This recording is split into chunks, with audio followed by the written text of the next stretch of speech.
नमस्कार, स्वागत है आप सभी का वीडियो गुरु में। और आज वीडियो गुरु में हम लोग बात करने वाले हैं मेंसुरेशन यानी क्षेत्रमिति की। क्षेत्रमिति में अभी तक हम लोग ने देखे फॉर्मूलेज और उन पर बेस्ड सवाल, कैसे उनका लेवल टफ किया जाता है। 2D क्या होता है, 3D क्या होता है, 2D के सवाल कैसे लगते हैं, 3D के सवाल कैसे लगते हैं। अभी हम लोग बात कर रहे हैं 2D पे आपके लेवल को अगर थोड़ा सा टफ किया जाएगा तो कैसे किया जाएगा या उसमें क्या क्या वैरायटी के सवाल बनते हैं। तो ज्यादा समय ना लेते हुए शुरू करते हैं आज का सेशन और लाते हैं सबसे पहला सवाल आपके सामने। तो ये रहा आपके सामने सबसे पहला सवाल। चलिए ये सवाल देखते हैं। यहां पे क्या कहा जा रहा है, the length and the breadth of a rectangular piece of a land are in the ratio 5:3। एक आपका लैंड है जिसका अनुपात है 5:3 में, ठीक है। अच्छा, यहां पे क्या कहा जा रहा है, इसका ओनर इसके 6,000 रुपए खर्च करता है इसकी सारी साइड पर, यानी इसके परिमाप पे फेंसिंग लगाने पर। अब इसके परिमाप की यानी पेरीमीटर की लेंथ हम कैसे निकाल सकते हैं। आपको पता है 7.5 रुपए 1 मीटर पे खर्च होते हैं, तो 6,000 रुपए कितने मीटर पे खर्च होंगे, 6,000 डिवाइड बाय 7.5। आपने पॉइंट हटाया, एक जीरो आ गया। अब आपको पता है 75 इंटू 8 600 होता है। 75 इंटू 8 आपका कितना हो जाता है, 600 हो जाता है। या आप इसे डिवाइड कर सकते हैं, 15 से ये जाएगा 5 बार, 15 से ये जाएगा 4 और 3 0 और 5 से ये आपका चला जाएगा 8 बार 800। तो 600 15 से 8 75 से 8 बार जाता, 2 0 आते 800 आ जाता। यानी इसका परिमाप क्या आ रहा है, 800 आ रहा है। अब परिमाप 800 आ रहा है, परिमाप क्या होना चाहिए, 5 + 3 8, यानी कि क्या होता है 2 L + B होता है ना, यानी 5 + 3 8, 8 का दुगना 16। तो 16 अगर 800 के बराबर है, 16 रेशियो अगर 800 के बराबर है, तो आपसे क्या पूछा जा रहा है, इन दोनों का डिफरेंस। तो दो रेशियो कितने के बराबर हो जाएगा, तो इसको अगर मैं डिवाइड बाय 8 करूंगा तो 2 आएगा, इसको भी डिवाइड बाय 8 कर देता हूं तो 100 आ जाएगा। दो रेशियो 800 के बराबर 100 के बराबर, आंसर हो गया ऑप्शन थर्ड। दो रेशियो का डिफरेंस है ना, तो 16 रेशियो 800 के बराबर 16 कैसे आया, इसका परिमाप है, तो परिमाप क्या हो जाएगा 2 5 + 3 5 + 3 8 8 2 16। तो 16 रेशियो 800 के बराबर, दो रेशियो 100 के बराबर, तो इनकी भुजाओं के बीच का डिफरेंस हो गया 100। क्लियर। चलो बढ़ते हैं अगले सवाल की तरफ। अब कह रहे हैं in an isosceles triangle the length of each equal side is twice the length of the third side. अच्छा, अब आपको पता है ये एक आइसोसेलेस ट्राइंगल है, इसके बेस को हम लोग क्या मानते थे, 2b। इसके बेस को मान लेते हैं 2b, क्योंकि इस पे जो हाइट डलेगी वो इसे दो बराबर हिस्सों में तोड़ेगी, b और b, है ना। अच्छा, इसके अलावा हमें क्या पता है, अगर ये 2b है तो इसकी बराबर भुजाएं इसकी क्या है, दुगनी, तो 4b हो जाएगा। क्लियर है। तो अब मुझे पता है मैं इसकी हाइट निकाल सकता हूं। हाइट कितनी हो जाएगी, 4b यानी 16 का स्क्वायर माइनस 1 15। तो ये आपका हाइट कितनी आ जाएगी, रूट के अंदर 15b, रूट 15b आ जाएगी इसकी हाइट। अब कह रहे हैं the ratio of the areas of isosceles triangle and equilateral triangle with same parameter is. अब इसके परिमाप जितना है, यानी इसका पैरामीटर कितना है 10b, इसका पैरामीटर कितना है 10b। अब ये किसी एक इक्विलेटरल ट्राइंगल के पैरामीटर के बराबर है। इक्विलेटरल ट्राइंगल का परिमाप क्या होता है 3a, इक्विलेटरल ट्राइंगल का परिमाप क्या होता है 3a। तो a की वैल्यू क्या हो गई 10/3b, a की वैल्यू क्या हो गई 10/3b। आपको क्या करना है, आइसोसेलेस ट्राइंगल और इसके इक्विलेटरल ट्राइंगल के एरिया के बीच का रेशियो निकालना है। तो अब इक्विलेटरल आइसोसेलेस ट्राइंगल का एरिया क्या हो जाएगा, 1/2 इंटू बेस क्या है 2b इंटू हाइट कितनी हो गई रूट 15b।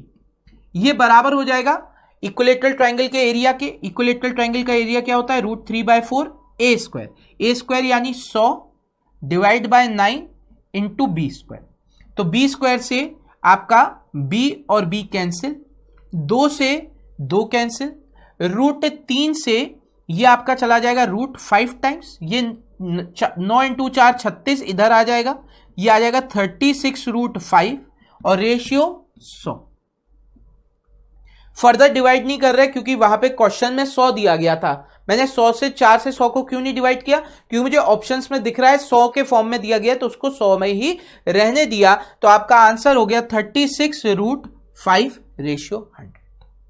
सही है। तो यहां पे हमारा कॉन्सेप्ट क्या था? यहां पे हमारा कॉन्सेप्ट था कि अगर हमें आइसोसेलेस ट्राइंगल मिलता है तो हमें क्या पता होता है कि आइसोसेलेस ट्राइंगल का जो बेस है, आइसोसेलेस ट्राइंगल का जो बेस है वो हम 2b मान लेते हैं। क्यों? क्योंकि ये b और b में टूटता है। अगर हमें इसका जो इक्वल वाली साइड है वो पता हो, जो इस केस में क्या हो रही है, इसकी डबल है, तो हम क्या कर सकते हैं, पाइथागोरस लगा सकते हैं, जिससे हमारे पास हाइट आ जाएगी। हाइट क्या आ जाएगी? 4b, यहां पे 4b है, सॉरी 4b का स्क्वायर यानी हाइपोटेन्यूज का स्क्वायर माइनस बेस का स्क्वायर अंडर रूट में, ये आपकी हाइट आ गई। ये आपकी हाइट आ गई रूट 15b। इसका एरिया क्या हो जाएगा, वॉल्यूम सॉरी एरिया क्या हो जाएगा, 1/2 बेस हमने 2b माना था into root 15b, cancel root 15b। इसके बाद इक्विलेटरल ट्राइंगल का निकाल लिया। इक्विलेटरल ट्राइंगल का पेरीमीटर क्या होता है, p = 3 है और एरिया क्या हो जाता है, √3/4 a²। ठीक है। इसकी वैल्यू आपकी क्या आ रही थी, 10b के बराबर। यहां से हमने b के फॉर्म में इसको निकाला तो a की वैल्यू आ गई 10/3b। तो ये क्या हो जाएगा, √3/4 इंटू 100/9b²। आपने यहां पे कितना आ रहा था आपका, √15b² रेशियो √3/36 इंटू 100b²। तो b² से b² कैंसिल, √3 से ये √5 टाइम्स चला जाएगा, 36 इधर आ जाएगा, तो 36√5 रेशियो 100 आपका जवाब हो जाएगा। तो ऑप्शन 4 आपका सही जवाब बच्चों। ठीक है, चलो बहुत बढ़िया। चलिए देखते हैं ये सवाल। इस सवाल में क्या कहा जा रहा है, 3 circle of radius 4 centimetre are placed in such a way that each circle touch the other 2। The area of the portion enclosed by the circle is. क्या कहा जा रहा है, एक सर्किल ये है, एक सर्किल आपका ये है और एक सर्किल आपका ये है। 3 सर्किल है, ये इन तीनों की रेडियस क्या है, बराबर है, जो 4 सेंटीमीटर है। अब इनके सेंटर्स को अगर मैं जोड़ूं, इनके सेंटर्स को मैं ऐसे जोड़ दूं, एक ट्राइंगल बन जाएगा। अब क्या कहा जा रहा है, इनके बीच में जो एरिया बंद है, इनके बीच में जो एरिया बंद है वो कौन सा होगा, ये वाला एरिया, ये हमें ज्ञात करना है। तो अगर सोचा जाए क्या कि अगर मैं इसका ये कर्व्ड वाला हिस्सा गायब कर दूं, ठीक है, इसका ये कर्व्ड वाला हिस्सा, इसका भी गायब कर दूं, ठीक,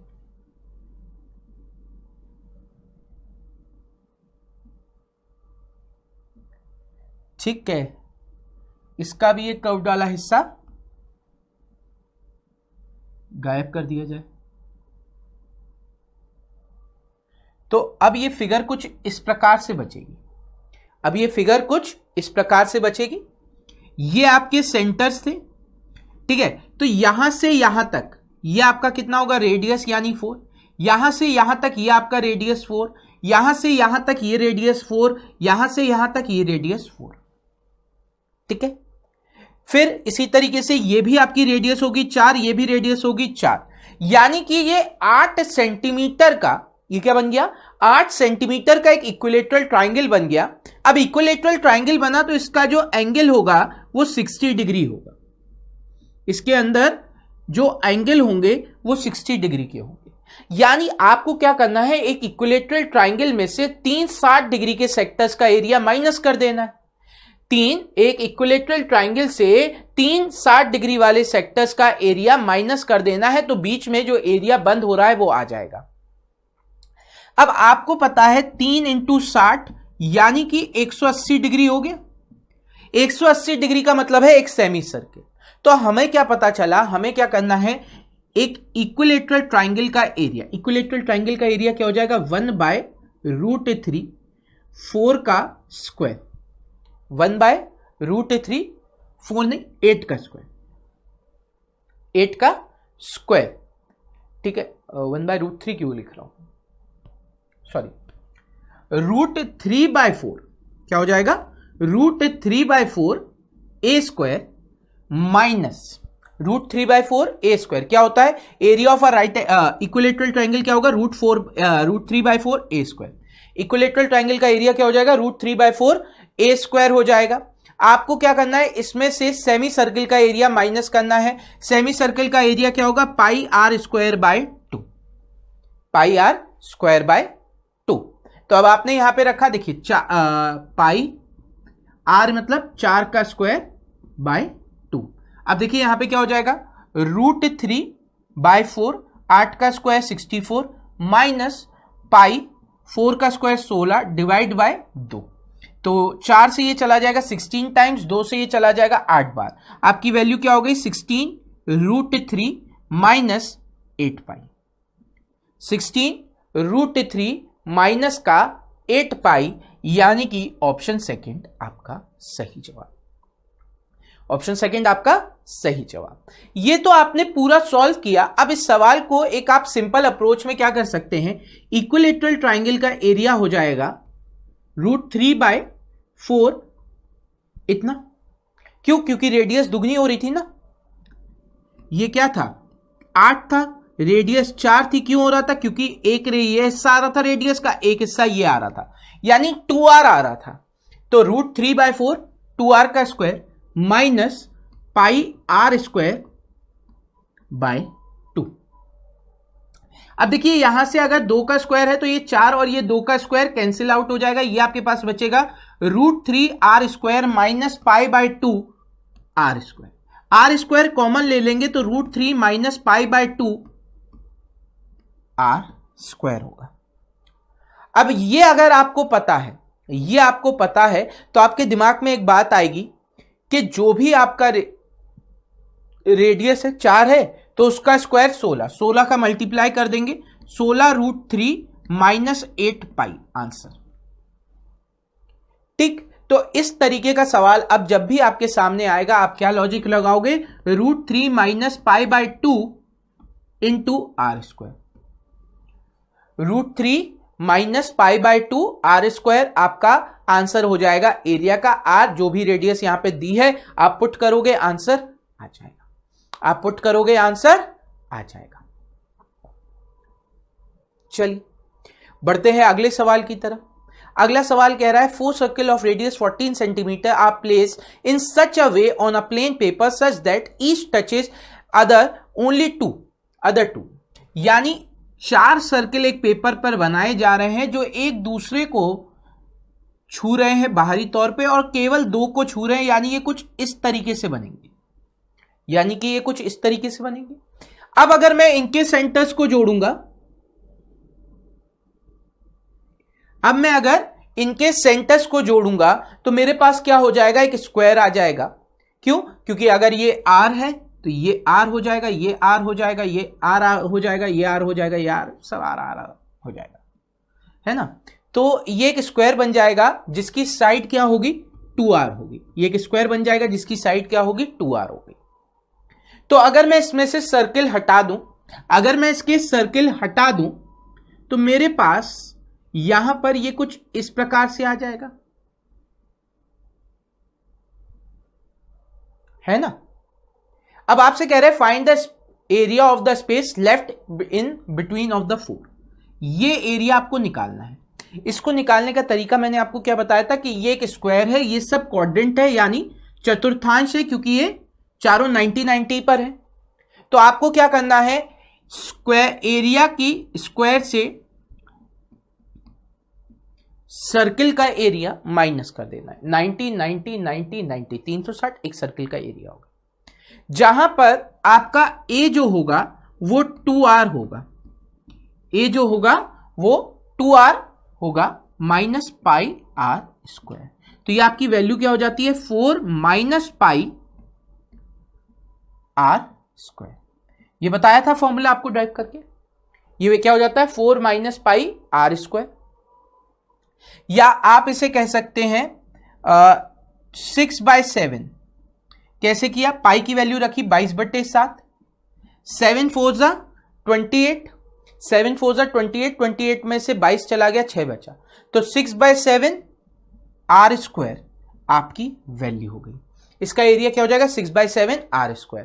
तो अब जरा रख के देखो, 6/7 r² कितना हो जाएगा, 196 6, आर स्क्वायर कितना हो जाएगा 196। 14 का स्क्वायर 196 होता है, 14 का स्क्वायर क्या होता है 196। आप देखिए 7 से ये आपका कितनी बार चला जाएगा 28 टाइम्स, 7 2 जा 14, 5 बचा 56, 7 8 जा 56, 28 बार। अब आपने क्या किया 28 इंटू 6 किया, 28 इंटू 6 किया तो क्या हो गया 6 8 जा 48, 4 कैरी 6 2 जा 12 और 4 168 आ गया। कितना आ गया 168 आ गया, जो हमें ऑप्शन में नहीं दिख रहा है, तो आंसर हो जाएगा ऑप्शन 4 नॉट, आंसर हो जाएगा ऑप्शन 4 नॉट। क्लियर?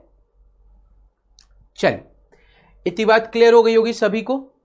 या आप ऐसे समझ लो, अगर मैं यहां पे क्या करता 14 था, सर्किल का रेडियस 14 का दुगना हो जाएगा 28, 28 के स्क्वायर में से पाई यानी 22/7 इंटू आर स्क्वायर यानी 14 का स्क्वायर माइनस कर दो, आप निकालना आंसर वही आ जाएगा।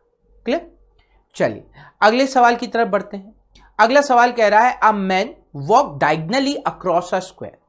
अब देखो एक बात समझना, एक स्क्वायर है, इसकी साइड ए है, इसकी साइड ए है, तो डायगनल क्या हो जाएगा a√2, ये हमने पढ़ा है। साइड अगर ए और ए है तो डायगनल क्या होता है a√2। Approximately what percentage saved by not walking along the edge. अब अगर एजिस के अलोंग चलता, एजिस के अलोंग चलता तो कितना डिस्टेंस कवर करता a + a 2a। अगर डायगनली चल रहा है तो कितना कर रहा है a√2, यानी उसने कितना हिस्सा बचाया, आपने a यहां से लिखा √2a अपॉन 2a, इतना परसेंट में बचाएगा इंटू 100। ए कैंसिल। अच्छा √2 की वैल्यू क्या होती है, √2 की वैल्यू हम लोग की होती है 1.41, तो हम क्या कर सकते हैं इसको 1.4 ले लूं, 1.4 ले लूं, क्योंकि पॉइंट के बाद एक ही जीरो आ रहा होगा वैल्यू, तभी 30 ये एग्जैक्ट में दिख रही है।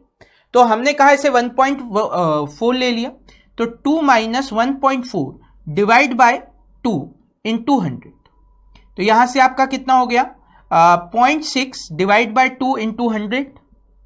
पॉइंट हटाया, एक जीरो कैंसिल, पॉइंट हटाया एक जीरो कैंसिल, 2 से ये चला गया 3 बार, 3 इंटू 10 30, यानी option third is the right answer. आप 1.41 भी लेते, 1.41 भी लेते तो आपका कितना आता 59 है ना, 0.59 आता, डिवाइड बाय 2 इंटू 100। पॉइंट हटाते 2 जीरो कैंसिल, 59 डिवाइड बाय 2 29.5 हो जाता, लगभग में 30% ही होता। ठीक है, तो लगभग में ये आंसर आ जाता 30%।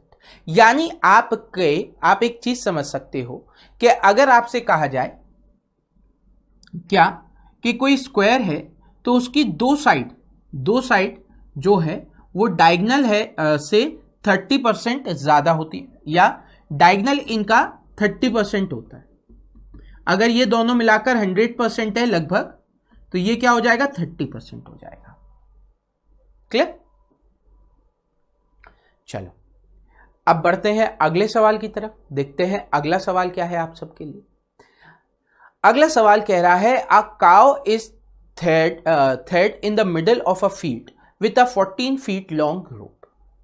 एक गाय है, उसका खूंटा गाड़ दिया गया जमीन पे, ये जिस खूंटे से बांधी गई है उसके जो रोप है वो 14 फीट की है, 14 फीट की आपकी क्या है रोप है, और ये अपने चारों तरफ घूम सकती है। अब ये खूंटे के चारों तरफ घूमेगी तो ये क्या बनाएगी सर्किल बनाएगी। सेंटर से किसी एक निश्चित दूरी पर उस सेंटर के चारों तरफ एक रेखा बना दी जाए जिसकी दूरी वही रहे, तो क्या हो जाता है सर्किल हो जाता है। तो मैदान सर्किल होगा, ये हमें पता चल गया, सर्कुलर मैदान है जिसकी रेडियस कितनी होगी 40। अब आपसे कहा जा रहा है जो गाय है वो 100 स्क्वायर फीट एक दिन में चरती है, तो अप्रोक्सीमेटली वो कितना दिन में पूरी फील्ड चर लेगी। तो आपको क्या पता है, अगर आप एरिया को 100 से डिवाइड कर दो, एक दिन में 100 स्क्वायर फीट, तो ए कितने दिन में 8 डिवाइड बाय 100। ए का मतलब क्या हो गया, एरिया ऑफ अ फील्ड क्या हो जाएगा पाई आर स्क्वायर, यानी 22/7, आर स्क्वायर की जगह 14 इंटू 14 या 196 लिख दूं, डिवाइड बाय 100। 7 से ये आपका चला जाएगा 28 टाइम्स, 7 से 196 28 टाइम अभी हमने करा ही था।